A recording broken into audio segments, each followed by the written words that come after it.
Hello everyone, it's the day after Thanksgiving and for me that means I need to start working on crochet Christmas presents as well as Christmas decorations. I just moved into a new apartment and so I desperately need some decor from my bare apartment. So I was able to make these two really cute plushy pillows for my couch. Now I usually don't make amigurumi and I was having a hard time finding a good tutorial for these. So I'll show you in this tutorial how to make this small size as well as this big boy right here. Also, this was really quick to make. It only took me a couple hours, so this would be a great last minute Christmas present.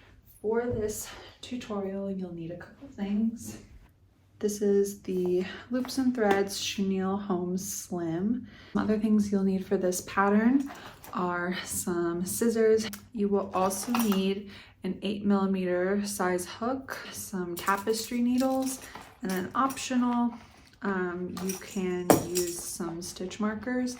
Now, I used stitch markers on the first round, and then after that, I didn't feel like I needed them. So totally up to you on those if you want them. So let's get started on this tutorial. Alright, so you're going to start by making a magic circle. I'm showing you how to do this, but if you need more description, there's lots of tutorials out there on how to do that. Then you're going to chain 1 to secure your magic circle, and then you are going to single crochet 6 stitches into your magic circle.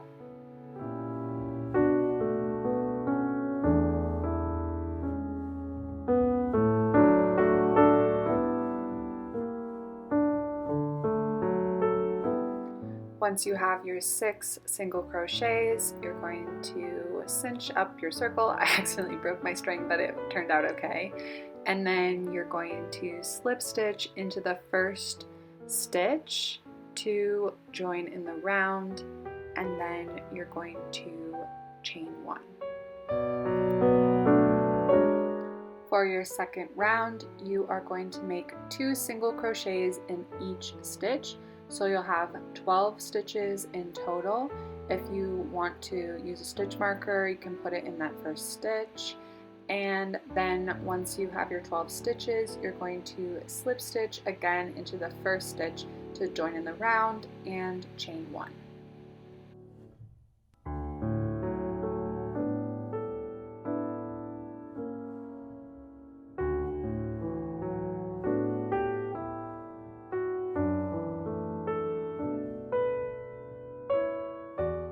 For round 3, this will be your last increase round for the small size. You are going to make 1 single crochet, and then in the next stitch you're going to do an increase, so 2 single crochets in the next stitch. Repeat this pattern all the way to the end until you should have 18 stitches. You then will slip stitch into the first stitch to join in the round, and then chain 1.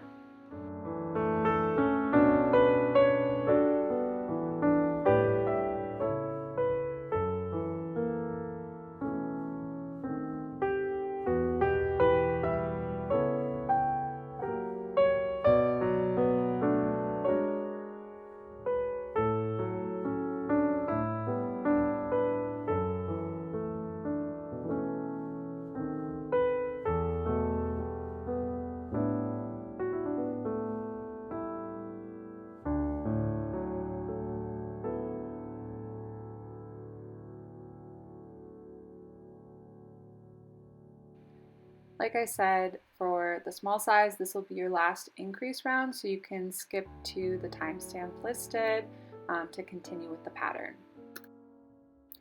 If you are making the large size, you are going to do 2 more increase rounds. So for this round, you will do 2 single crochets and then an increase, so 2 single crochets in the same stitch, and then you'll have 24 stitches in total. Slip stitch to join and chain 1.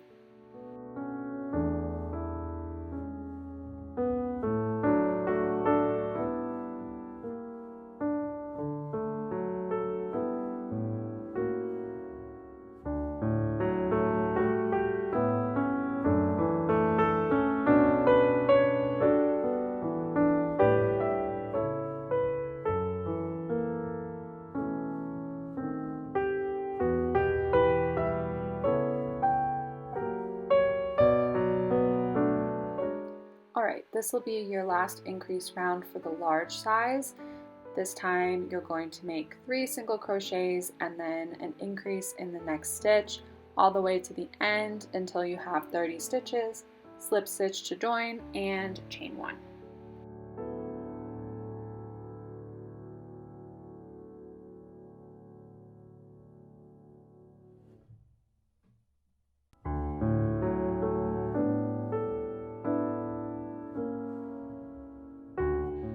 So now that you've finished your increases, you are going to single crochet in the round, alternating colors, which I'll show you how to do a color change. You're going to do 1 round of single crochets in each stitch, so that would be 18 stitches for the small size and 30 stitches for the large size. When you reach the end, you will pause and I'll show you how to change colors. When you single crocheted in your last stitch, you're going to now do a color change. So put your hook through that first stitch, then you're going to make a slip knot with your new color that you want to change to. Put the slip knot over your hook, pull it through that first stitch as well as your last stitch, and then tighten everything up in the back. Make sure that you leave both of your colors attached because you're going to be switching back and forth, and you'll just carry them over in the inside of the project so you won't see them. Chain 1 with your new color, and then you're going to put 1 single crochet in each stitch, joining in the round at the end. For the small size, you're going to do 3 rounds per color before switching. For the large size, you'll do 5 rounds of each color before switching.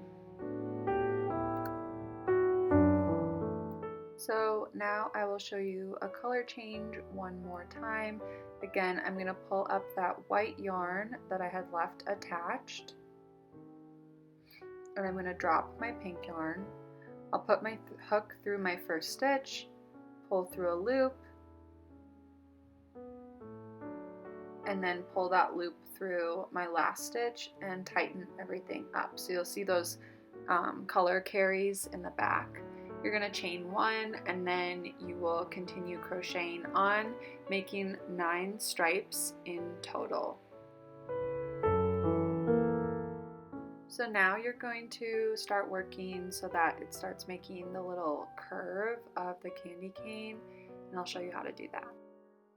So this will be your 10th stripe where you're starting the curve. You're going to do your color change as normal. For the small size, you'll then make a slip stitch in the next 2 stitches, then 14 double crochets, and then 2 slip stitches in the last 2 stitches, then slip stitch in the first stitch to join in the round and chain 1.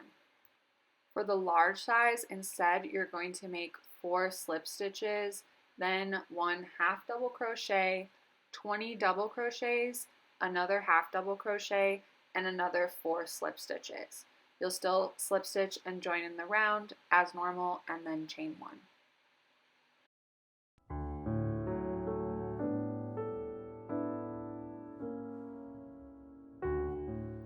Here I'm showing you the last 5 stitches of the large size, so that 1 half double crochet and then 4 slip stitches plus the slip stitch into the first stitch to join in the round and then chaining 1.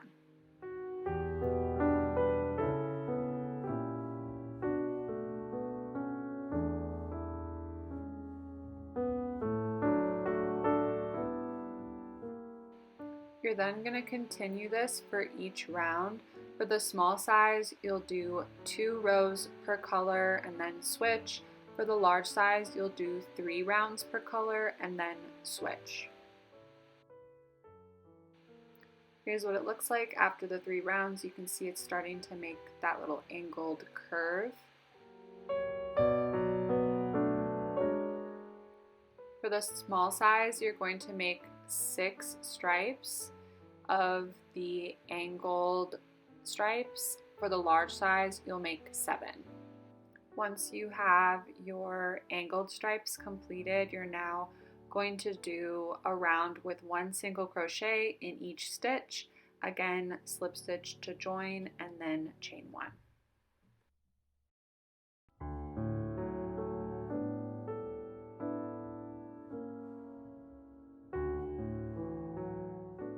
Once you've finished that, you're going to start your decrease rounds for your last color. Here's an overview on how to decrease for the small size. Basically, you're going to do the exact reverse of how you started. And here's an overview for the decreases on the large size. Again, it's basically just the exact reverse of how you started. So 3 single crochets, then a decrease. Next round, 2 single crochets and a decrease. Next round, 1 single crochet and a decrease. And then last round, you'll decrease in each stitch.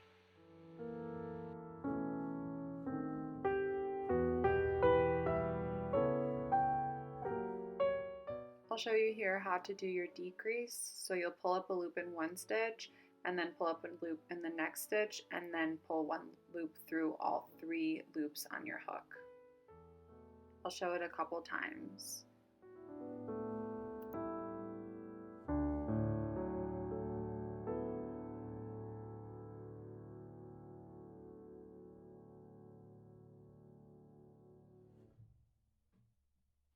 And I know I go a little fast, so here it is slowed down a bit.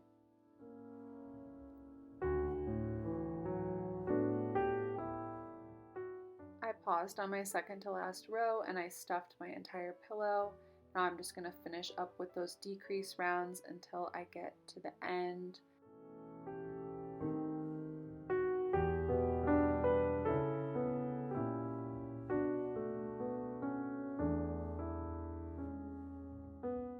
Once you have slip stitch to close your final round, you can clip your yarn and pull it through, thread it through a tapestry needle, and then I just went in and pulled through each of my remaining stitches and kind of cinched them together.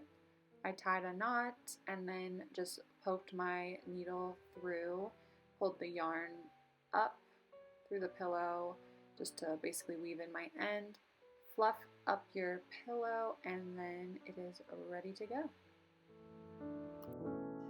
I really hope that you enjoyed this tutorial and that you love your new plushies. Definitely tag me on Instagram. I'll have my socials down in the description box. My cat wants to be let out. Also, if you want a tutorial on how to make this granny square sweater that I just finished, definitely leave a comment down below and I can get started on that. Anyways, happy holidays and happy crocheting!